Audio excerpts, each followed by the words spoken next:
Brian Applin said you were like his first letter. First letter came from Illinois. Said he, would have crawled here probably.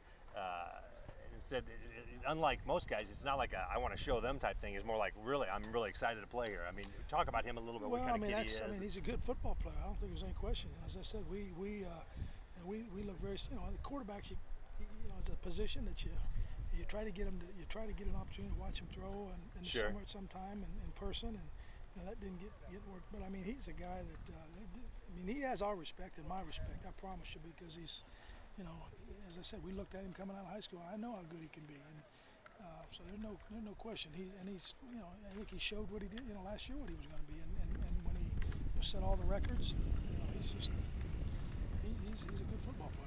It looks like people talk about him like he's a classic drop back guy, but he's got a lot of rushing yards. Well, I mean, he can does. move, That's right? what I'm saying. He may not. He is. And I made a statement in the thing yesterday that he may not run quite like Nathan, but Right. he can still run and get out of trouble and move around and which my feeling about that. Anytime you got a mobile quarterback, it causes issues, and so it's something our front's got to really be, got to be up on. Yeah, a guy like that, you want to get pressure on him, right? I mean, you have to get pressure on Well, him. you want to get pressure on him, but see, a guy like that, you got to also be careful, because as soon as you start, that's what everybody wants to have sacks and with 4 people, and as soon as you start doing that, then you're going to have vertical seams in your front. That's Sure. when they run down or run out there, and that's what a lot of times people don't understand is it depends upon the quarterback.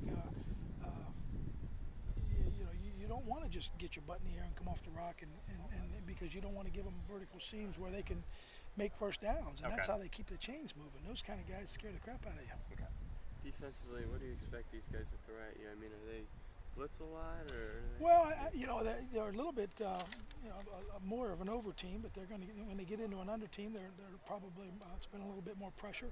We've studied a little bit what they've done last year, and then probably a little more extensively what they've done, what he did at Georgia Tech, that type of stuff. So, and they get into a little 3-3, and so this is the not a problem, but this is the things at first games. You're not really sure exactly what you're going to get.